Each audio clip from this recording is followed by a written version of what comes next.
Hello everyone, welcome back to this channel. In this video, I'm going to show you how to free up space on Telegram. Now let's get started. First, open your Telegram apps, and after this, in here you just click on the three lines icon at the top. Click on it, and then in here you just click on the setting. And at the setting you can click on the data and storage, and then in here you can click on storage usage.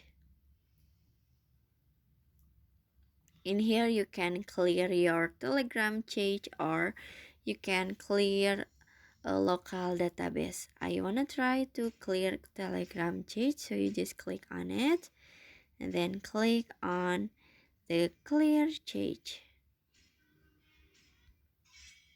Okay, and finish. So that how to free up space on Telegram.